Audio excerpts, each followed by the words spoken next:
Hello everyone, स्वागत है आप सभी का आज के एक नए सेशन में। आज का सेशन है मॉक टेस्ट पार्ट 17, ठीक है। इसमें हम आरआरबी एनटीपीसी ग्रेजुएट लेवल में पूछे गए 6 जून 2025 के फर्स्ट शिफ्ट के GK GS plus current affair के क्वेश्चन को डिस्कस करने वाले हैं, ठीक है।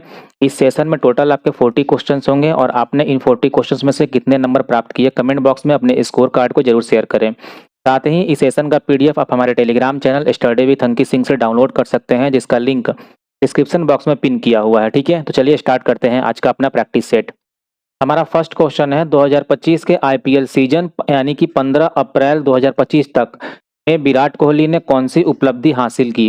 विच achievement did Virat Kohli achieve in the 2025 IPL season as of April 15 2025, ठीक है। इसके लिए आपका पहला ऑप्शन है आईपीएल इतिहास में कुल मिलाकर 1000 चौके और छक्कों का। दूसरा है आईपीएल में 10,000 रन बनाना। तीसरा है 5 आईपीएल खिताब जीतना और चौथा है आईपीएल में छक्के लगाना, ठीक है। तो जो विराट कोहली ने अचीवमेंट हासिल की थी वो था आईपीएल इतिहास में कुल मिलाकर 1000 चौके और छक्के का लगाना, ठीक है। 2025 में विराट कोहली वह पहले खिलाड़ी बन गए जिन्होंने आईपीएल इतिहास में कुल मिलाकर 1000 बाउंड्रीज जिसमें चौके प्लस छक्के लगाए थे, ठीक है। इस रिकॉर्ड को उन्होंने 721 चौकों और 279 छक्कों के संयोजन के साथ पूरा किया। वह आईपीएल में सर्वाधिक चौकों वाले बल्लेबाज भी बन गए हैं, ठीक है। अगला क्वेश्चन है निम्नलिखित में से किसे भारतीय राष्ट्रीय कांग्रेस में उदारवादी नेता नहीं माना जाता है।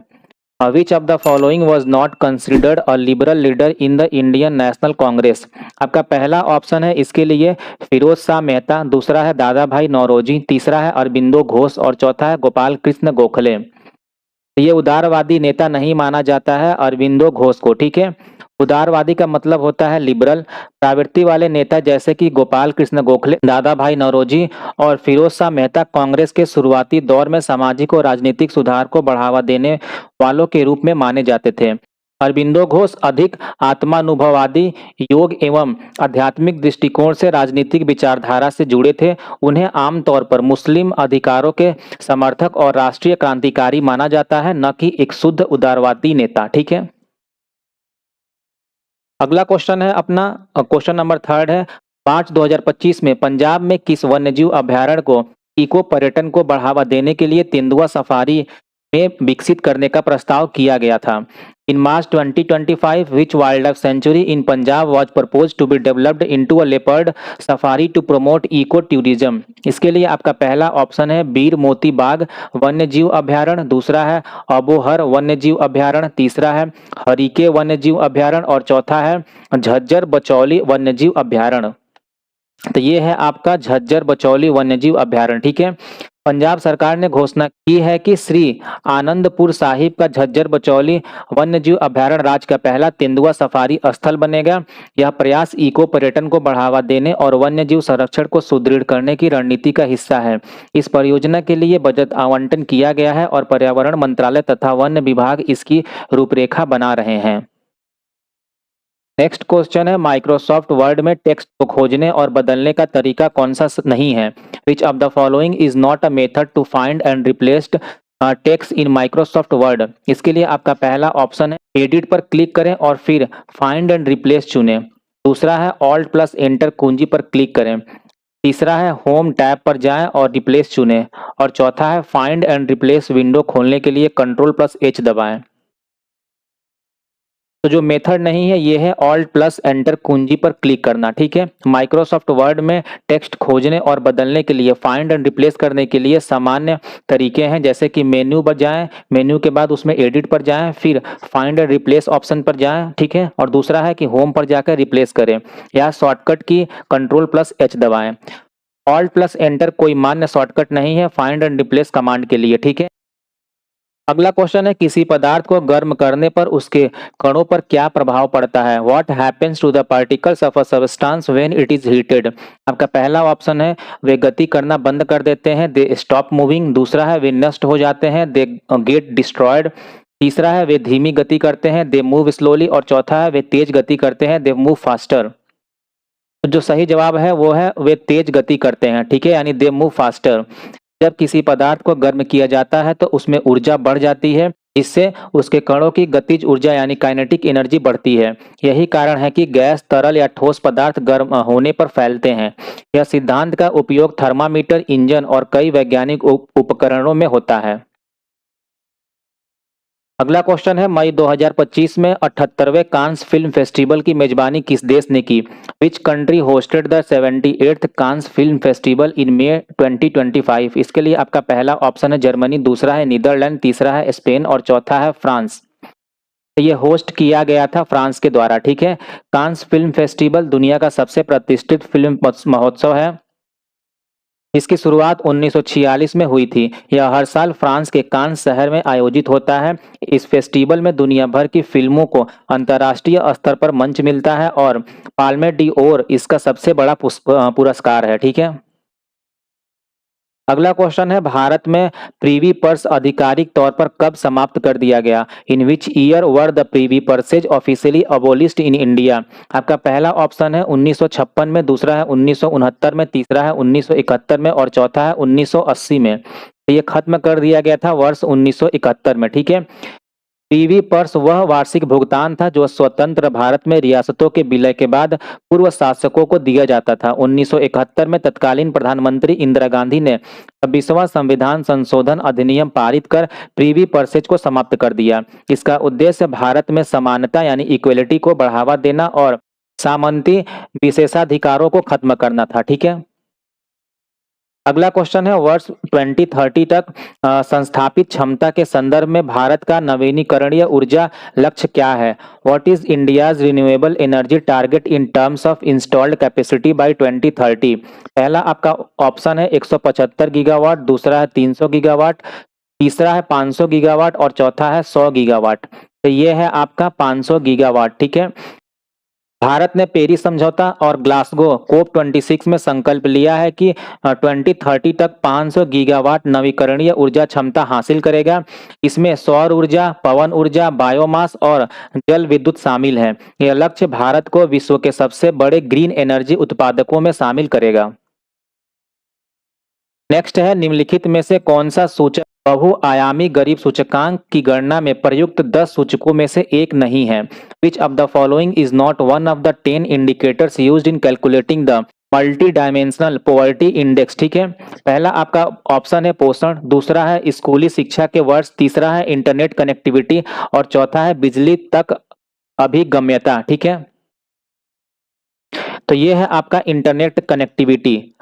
एमपीआई 3 मुख्य आयामों पर आधारित है। पहला है स्वास्थ्य, दूसरा है शिक्षा और तीसरा है जीवन स्तर। ठीक है, इसके 10 सूचकांक है पोषण, बाल मृत्यु, स्कूली शिक्षा के वर्ष, स्कूल उपस्थिति, खाना पकाने का ईंधन, स्वच्छता, पानी, बिजली, आवास और संपत्ति। ठीक है, इंटरनेट कनेक्टिविटी को एमपीआई का हिस्सा नहीं माना जाता है।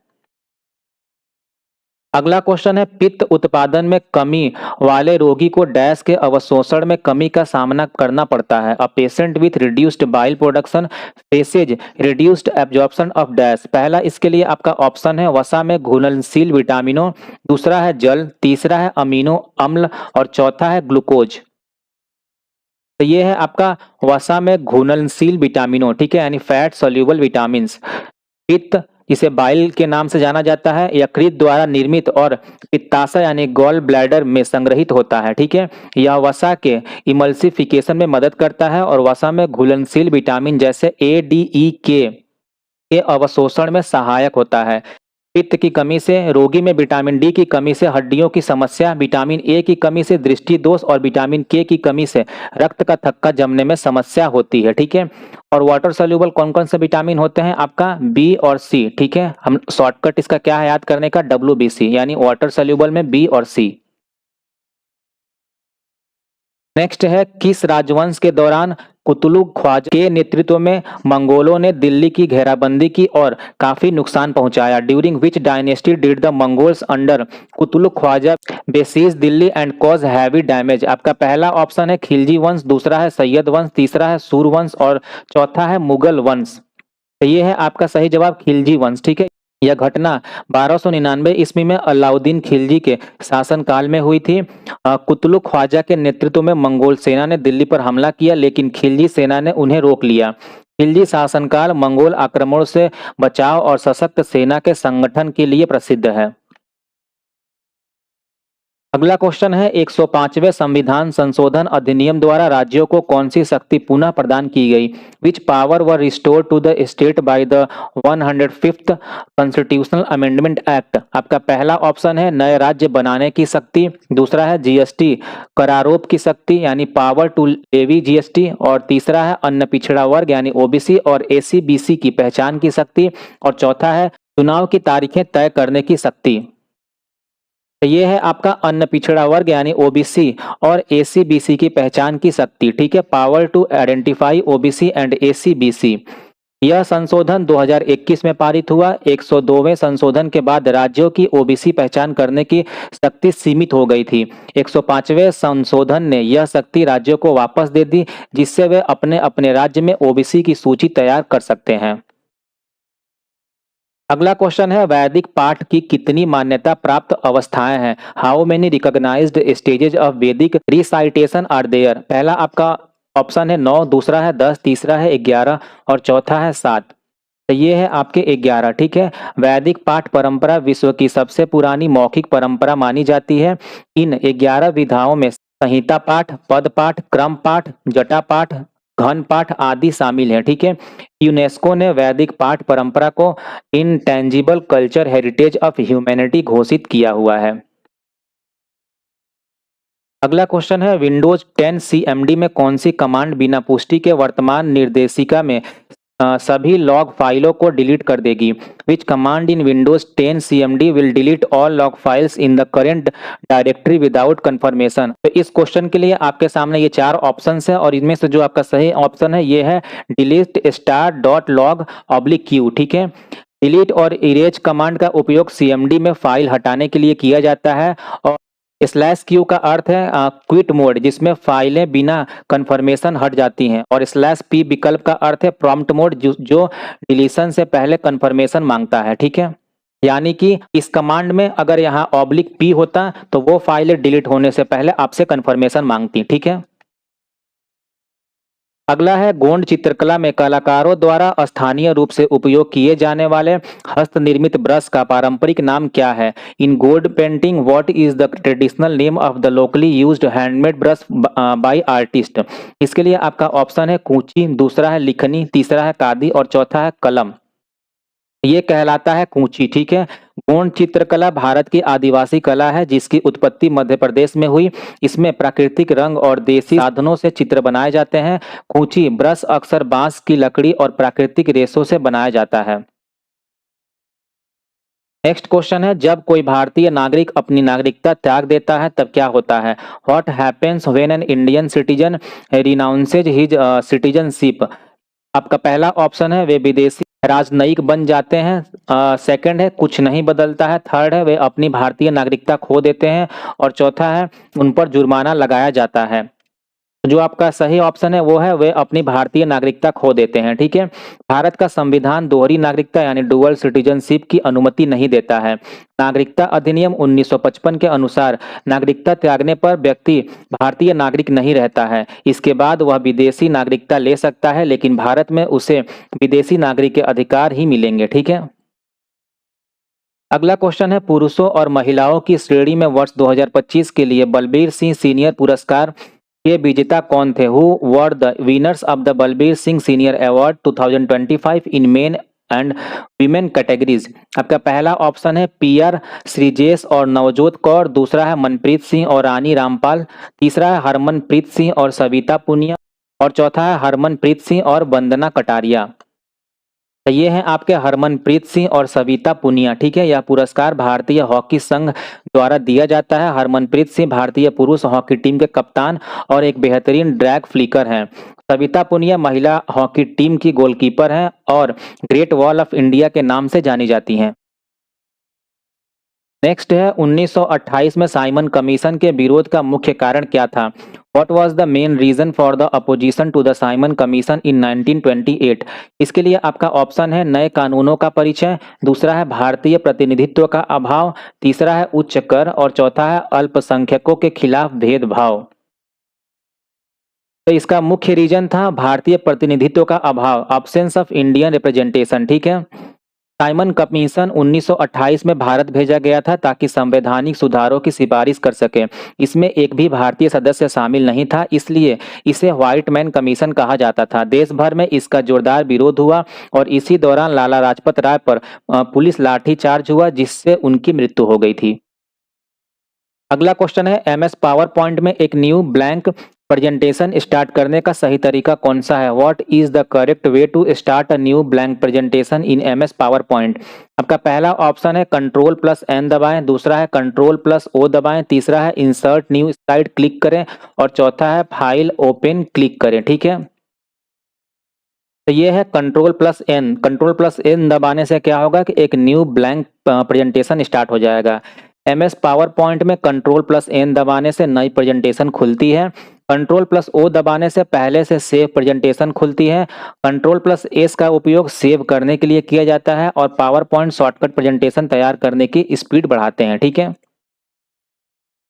नेक्स्ट है लग्जरी रिजॉर्ट डेवलपर फाइन एसर्ट्स 2025 के अनुसार भारत में ब्रांडेड आवासों और रिजॉर्ट का बाजार डैश तक 8,610 करोड़ यानी 1 बिलियन यूएस डॉलर तक पहुंचने का अनुमान है। According to the fine assert 2025 India's branded residence and resort market is projected to reach 8,610 crore यानी कि यूएस डॉलर 1 बिलियन का बाय विच ईयर?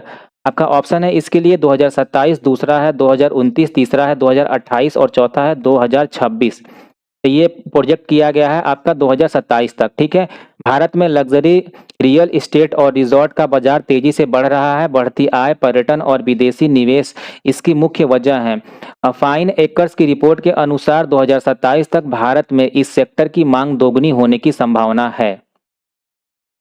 अगला क्वेश्चन है आपका, निम्नलिखित में से कौन सा कथन पी ब्लॉक तत्वों के संदर्भ में सही नहीं है? Which of the following statement is not correct regarding P block element? आपका पहला ऑप्शन है इसके लिए, इसमें अधातु और उत्कृष्ट गैसें शामिल हैं। They include non metals and noble gases. दूसरा है ये समूह 13 से 18 तक के हैं। They belong to group 13 to 18। तीसरा है इन्हें संक्रमण तत्व भी कहा जाता है। They are also called transition elements. और चौथा है इनका सबसे बाहरी विन्यास NS का पावर 2 NP का पावर 1 से NS का पावर 2 NP का पावर 6 तक होता है। दियर आउटर कॉन्फ़िगरेशन इज NS का power 2 NP power 1 to NS power 2 NP power 6 तक होता है। तो जो इनमें से गलत है, इन्हें संक्रमण तत्व भी कहा जाता है, यानी they are also called transition metal, ठीक है। ये किस ब्लॉक के एलिमेंट को कहा जाता है? डी ब्लॉक के, ठीक है। पी ब्लॉक तत्व आवर्त सारणी के समूह 13 से 18 तक पाए जाते हैं। इनमें अधातु, धातु और उपधातु सभी शामिल हैं। इस ब्लॉक में ऑक्सीजन, नाइट्रोजन, हैलोजन और निष्क्रिय गैसें जैसे महत्वपूर्ण तत्व आते हैं। ये तत्व जैविक और औद्योगिक प्रक्रियाओं में अत्यधिक महत्वपूर्ण भूमिका निभाते हैं। अगला क्वेश्चन है, नीति आयोग ने उद्घाटन वित्तीय स्वास्थ्य सूचकांक 2025 जारी किया। इस राज्य ने सबसे अधिक समग्र स्कोर के साथ सूचकांक में शीर्ष स्थान प्राप्त किया, जो मजबूत वित्तीय प्रबंधन का संकेत देता है। NITI Aayog release the inaugural finance health index 2025 which state topped the index with the highest overall score indicating strong physical management. आपके लिए पहला ऑप्शन है कर्नाटक, दूसरा है महाराष्ट्र, तीसरा है उड़ीसा और चौथा है तमिलनाडु। जो आपका सही जवाब है वो है उड़ीसा, ठीक है। नीति आयोग ने 2025 में पहला फिजिकल हेल्थ इंडेक्स जारी किया है। इसमें उड़ीसा सबसे ऊपर रहा। उड़ीसा ने कर्ज प्रबंधन, राजस्व वृद्धि और व्यय संतुलन में अच्छा प्रदर्शन किया है। उड़ीसा की आर्थिक स्थिति ने इसे सबसे मजबूत वित्तीय रूप से प्रबंधित राज्य बना दिया है। नेक्स्ट क्वेश्चन है, कुषाण शासक कनिष्क किस धर्म के संरक्षक थे? Which religion was patronised by Kushan ruler Kanishka? आपका पहला ऑप्शन है बौद्ध धर्म, दूसरा है ईसाई धर्म, तीसरा है जोरोस्ट्रियन धर्म और चौथा है जैन धर्म। तो ये है आपका बौद्ध धर्म, ठीक है। कुषाण शासक कनिष्क बौद्ध धर्म के सबसे बड़े संरक्षक माने जाते हैं। उन्होंने बौद्ध धर्म के प्रचार प्रसार के लिए चौथी बौद्ध संगति का आयोजन कश्मीर में कराया था। कनिष्क के शासनकाल में गंधार और मथुरा कला का भी उत्कर्ष हुआ, ठीक है। अगला क्वेश्चन है भारत भूटान सीमा मुख्य रूप से इनमें से किसके द्वारा परिभाषित है? The India Bhutan border is primarily defined by which of the following? इसके लिए आपका पहला ऑप्शन है रेगिस्तान, दूसरा है पर्वत और संधियां, तीसरा है व्यापारिक चौकियां और चौथा है सीमा बाढ़। तो ये है पर्वत और संधियां यानी माउंटेन्स एंड पासेस, ठीक है। भारत भूटान सीमा लगभग 699 किलोमीटर लंबी है। यह सीमा हिमालय पर्वत श्रृंखलाओं और पर्वतीय संधियों से होकर गुजरती है। सीमा पर किसी तरह की दीवार या बाढ़ नहीं है, बल्कि यह प्राकृतिक पहाड़ियों और नदियों द्वारा परिभाषित है, ठीक है। यह सीमा भारत भूटान मैत्री संबंध का प्रतीक भी है। अगला क्वेश्चन है ऑपरेशन ब्रह्मा 2025 के तहत भारत द्वारा म्यांमार को किस प्रकार की सहायता प्रदान की जा रही है? Under operation Brahma 2025 what type of assistant is India providing to Myanmar? इसके लिए आपका पहला ऑप्शन है केवल वित्तीय सहायता, दूसरा है आपदा राहत सामग्री, मानवीय सहायता, खोज एवं बचाव दल, तीसरा है केवल खाद्य आपूर्ति और चौथा है केवल चिकित्सा सहायता। तो ये दिया जा रहा है आपदा राहत सामग्री, मानवीय सहायता और खोज एवं बचाव दल यानी कि डिजास्टर रिलीफ, ह्यूमैनिटेरियन एड और सर्च एंड रेस्क्यू टीम, ठीक है। भारत ने म्यांमार को आपदा राहत सामग्री, खाद्य आपूर्ति, चिकित्सा सहायता और खोज एवं बचाव दल भेजे। भारतीय नौसेना और वायुसेना ने मिलकर लगभग 750 मीट्रिक टन राहत सामग्री पहुंचाई। इसमें दवाएं, तंबू, ब्लैंकेट और अस्पताल की सुविधाएं शामिल थी। यह अभियान भारत की पड़ोसी देशों के प्रति संवेदनशील नीति को दर्शाता है। अगला क्वेश्चन है आर्थिक सर्वेक्षण 2025 अनुसार 2023-24 में भारत में बेरोजगारी दर क्या थी? According to the economic survey 2025 what was the unemployment rate in India in 23 to 24? आपका पहला ऑप्शन है 4.5%, दूसरा है 6.5%, तीसरा है 5.2% और चौथा है 3.2%। तो ये था 3.2%, ठीक है।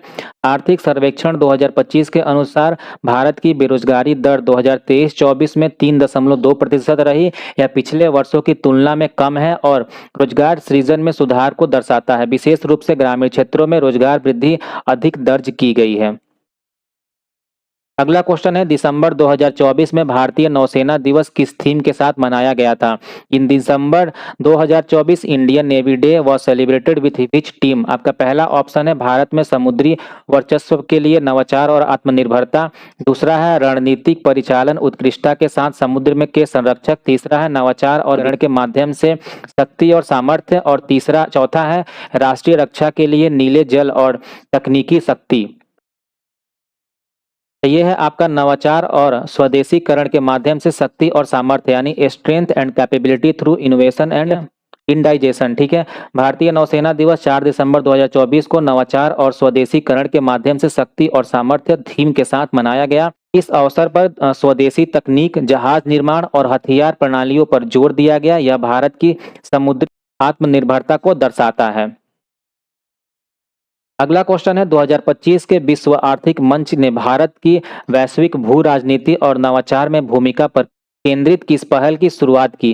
विच initiative was launched by the World Economic Forum 2025 focusing on India's role in global geopolitics and innovation? आपका पहला ऑप्शन है इंडिया राइजिंग, दूसरा है भारत 2030, तीसरा है ग्लोबल इंडिया डायलॉग्स और चौथा है इंडो पैसिफिक फोरम। ये है आपका ग्लोबल इंडिया डायलॉग्स, ठीक है। 2025 के विश्व आर्थिक मंच में भारत की वैश्विक भूमिका को मान्यता मिली। इस अवसर पर ग्लोबल इंडिया डायलॉग्स पहल शुरू की गई। इसका उद्देश्य नवाचार, तकनीक, ऊर्जा और भू राजनीति में भारत की बढ़ती भूमिका को दुनिया के सामने प्रस्तुत करना है। अगला क्वेश्चन है निम्नलिखित में से किस मृदा में जल धारण क्षमता सबसे अधिक होती है? Which of the following soils has the highest water holding capacity? आपका पहला है लाल मृदा, दूसरा है रेगिस्तानी मृदा, तीसरा है जलोढ़ मृदा और चौथा है काली मृदा। ये है आपकी काली मृदा यानी ब्लैक सॉइल, ठीक है। काली मृदा जिसे रेगुर सॉइल के नाम से भी जाना जाता है, इसकी जल धारण क्षमता सबसे अधिक होती है। यह मिट्टी कपास की खेती के लिए प्रसिद्ध है। इसमें चिकनाई अधिक होने के कारण यह लंबे समय तक पानी रोककर रख सकती है। महाराष्ट्र, मध्य प्रदेश और गुजरात में यह मृदा पाई जाती है, ठीक है। नेक्स्ट क्वेश्चन है American standard code for information interchange यानी ASCII का प्राथमिक उद्देश्य क्या है? What is the primary purpose of ASCII? ठीक है। पहला आपका ऑप्शन है ऑपरेटिंग सिस्टम के लिए ग्राफिकल यूजर इंटरफेस डिजाइन करना। दूसरा है इंटरनेट ट्रांसमिशन के लिए डेटा का सुरक्षित एन्क्रिप्शन सक्षम करना। तीसरा है टेक्स्ट बेस्ड एप्लीकेशन के लिए प्रोग्रामिंग लैंग्वेज बनाना। और चौथा है टेक्स्ट और कंट्रोल कैरेक्टर को प्रदर्शित करने के लिए कोड मानकीकृत सेट परिभाषित करना। ठीक है। और एनटीपीसी अंडर ग्रेजुएट में इसका जो फुल फॉर्म था ये आपसे बहुत ज़्यादा बार पूछा गया था। ठीक है। तो इसका जो प्राइमरी पर्पज है ये है टेक्स्ट और कंट्रोल कैरेक्टर को प्रदर्शित करने के लिए कोड का मानकीकृत सेट परिभाषित करना। To define a standardised set of codes for representing text and control characters. ASCII का उद्देश्य कंप्यूटर में टेक्स्ट और कंट्रोल कैरेक्टर की मानकीकृत रूप से दर्शाना है। यह कोड 1960 के दशक में विकसित किया गया था और इसमें कुल 128 मानक कैरेक्टर होते हैं। ASCII ने कंप्यूटर और इंटरनेट संचार को आसान बनाया है। अगला क्वेश्चन है वैश्विक सिनेमा में उनके योगदान के लिए 2025 के अंतर्राष्ट्रीय गोवा पुरस्कार से सम्मानित निम्नलिखित में से किस अभिनेता को किया गया था? Which of the following actor was honored with the International Goya Award 2025 for their contribution to global cinema? आपका पहला ऑप्शन है सिगार्नी वीवर, दूसरा है जूलियट बिनोस, तीसरा है रिचर्ड गेरे और चौथा है केट ब्लैंचेट। तो ये हैं आपके रिचर्ड गेरे। ठीक है। रिचर्ड गेरे को 2025 का अंतर्राष्ट्रीय गोया पुरस्कार उनके वैश्विक सिनेमा और मानवाधिकार कार्यों में योगदान के लिए दिया गया था। यह पुरस्कार स्पेन के प्रतिष्ठित फिल्म पुरस्कारों में से एक है। गेरे तिब्बती मानवाधिकारों के लिए भी सक्रिय रहे हैं। अगला क्वेश्चन है यदि न्यायिक समीक्षा के अंतर्गत किसी कानून को असंवैधानिक घोषित कर दिया जाए तो क्या होगा? If a law is declared unconstitutional under judicial review what will happen? आपका पहला ऑप्शन है इसे पुनर्विचार हेतु संसद में वापस भेज दिया जाएगा। सेकंड है यह वैध तो होगा लेकिन अवर्तनीय हो रहेगा। थर्ड है इसे राष्ट्रपति द्वारा संशोधित किया जाता है। और फोर्थ है इसे निरर्थक घोषित कर दिया जाएगा। तो जो सही जवाब है इसे निरर्थक घोषित कर दिया जाएगा। It will be declared null and void. ठीक है। यदि न्यायिक समीक्षा में कोई कानून असंवैधानिक पाया जाता है तो वह शून्य यानी वॉइड हो जाता है। ठीक है। भारतीय संविधान में यह शक्ति अमेरिकी संविधान से ली गई है। यह न्यायपालिका को संविधान की सर्वोच्चता बनाए रखने का साधन प्रदान करती है। अगला क्वेश्चन है वित्तीय वर्ष 2024-25 तक भारत में निर्माण के लिए कितने नए ग्रीनफील्ड एक्सप्रेसवे लक्षित हैं? How many new greenfield expressway are targeted for construction in India by financial year 2024-25? आपका पहला है 15, दूसरा है 22, तीसरा है 30 और चौथा है 10। तो ये है टोटल 22। ठीक है। भारत सरकार 2024-25 तक 22 ग्रीनफील्ड एक्सप्रेसवे बनाने का लक्ष्य रखती है। ये एक्सप्रेसवे तेज, सुरक्षित और आर्थिक विकास को बढ़ावा देने वाले होंगे। उदाहरण के लिए दिल्ली मुंबई और गंगा एक्सप्रेसवे बड़े ग्रीनफील्ड प्रोजेक्ट्स हैं। अगला क्वेश्चन है भारतीय संविधान में पर्यावरण की सुरक्षा और सुधार तथा वनों और वन्य जीवन की रक्षा को निर्देश के रूप में कब जोड़ा गया था? In which year was the protection and improvement of environment and safeguarding of forest and wildlife added as a directive in the Indian constitution? पहला आपका ऑप्शन है 2002, दूसरा है 1978, तीसरा है 2011 और चौथा है 1976। ये जोड़ा गया था 1976 में। ठीक है। 42वें संविधान संशोधन के तहत पर्यावरण संरक्षण, वन और वन्यजीव सुरक्षा को राज्य के नीति निर्देशक तत्वों में शामिल किया गया। यह अनुच्छेद 48A और 51A के सब क्लॉज डी के रूप में मौजूद है। इस संशोधन को मिनी संविधान भी कहा जाता है। ठीक है। अगला क्वेश्चन है फरवरी 2025 में आयोजित अभ्यास साइक्लोन के बारे में निम्नलिखित में से कौन सा कथन सही है?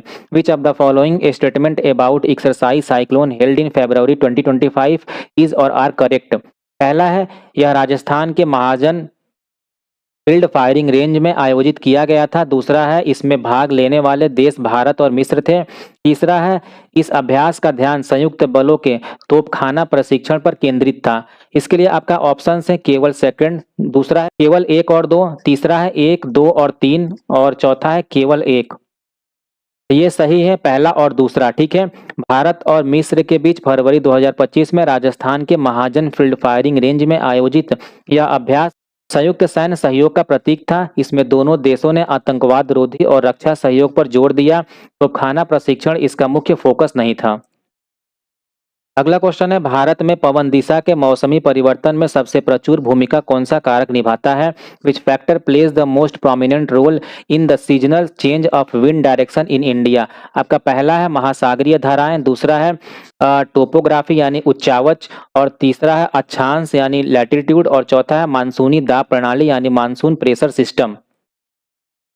तो ये है आपका मानसूनी दाब प्रणाली यानी मानसून प्रेशर सिस्टम, ठीक है। भारत में पवन दिशा का मौसमी परिवर्तन मुख्य रूप से मानसूनी दाब प्रणाली से नियंत्रित होता है। गर्मियों में लो प्रेशर और सर्दियों में हाई प्रेशर सिस्टम के कारण हवाओं की दिशा बदलती हैं। यही कारण है कि भारत में दक्षिण पश्चिम और उत्तर पूर्व मानसून आते हैं। नेक्स्ट क्वेश्चन है, डेजर्ट नेशनल पार्क किस लुप्तप्राय पक्षी प्रजाति के लिए प्रसिद्ध है? Desert national park is famous for which endangered bird species? इसके लिए पहला आपका ऑप्शन है ग्रेट इंडियन बस्टर्ड, दूसरा है ग्रेट हॉर्नबिल, तीसरा है बंगाल फ्लोरिकन, और चौथा है मोर। ये प्रसिद्ध है आपका ग्रेट इंडियन बस्टर्ड के लिए, ठीक है। राजस्थान का desert national park great Indian bustard पक्षी के लिए प्रसिद्ध है। यह पक्षी भारत का राज्य पक्षी भी है और गंभीर रूप से संकटग्रस्त श्रेणी में है। केवल कुछ ही 100 पक्षी अब शेष बचे हैं, जिनमें से अधिकांश राजस्थान में पाए जाते हैं। अगला क्वेश्चन है, विंडोज में रीनेम करते समय फाइल के नाम में निम्नलिखित में से किस कैरेक्टर की अनुमति नहीं है? Which of the following character is not allowed in a file name while renaming in Windows? आपका पहला ऑप्शन है हैश, दूसरा है अंडरस्कोर, तीसरा है प्रश्न चिन्ह, और चौथा है हाइफेन। ये नहीं अलाउड है इन चार ऑप्शन में से क्वेश्चन मार्क, ठीक है। इनके साथ साथ और कौन से कैरेक्टर हैं जो अलाउड नहीं है? वो है स्लैश, ठीक है, semicolon, star, question mark, greater than, less than, ठीक है। ये से जितने भी कैरेक्टर हैं इनका उपयोग नहीं किया जा सकता है, ठीक है। अगला क्वेश्चन है, अनुच्छेद 31 बी किस प्रकार के कानून को न्यायालयी चुनौतियों से बचाने के लिए पेश किया गया था?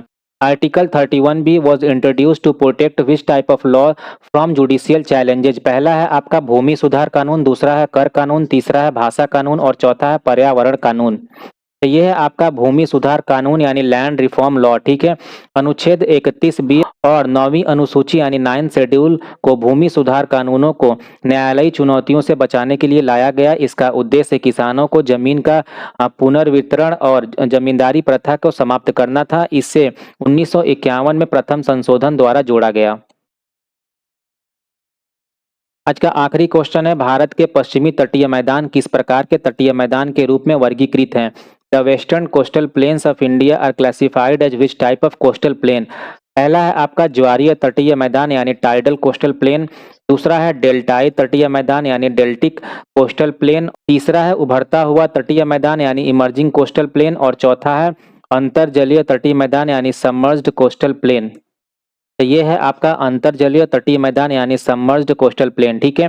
भारत के पश्चिमी तटीय मैदान को अंतरजलीय तटीय मैदान यानी सबमर्ज्ड कोस्टल प्लेन कहा जाता है। यह मैदान संकरा है और पश्चिमी घाट से अरब सागर तक फैला हुआ है, ठीक है। इसमें गोवा, कोंकण, कर्नाटक और केरल के तटीय क्षेत्र शामिल है।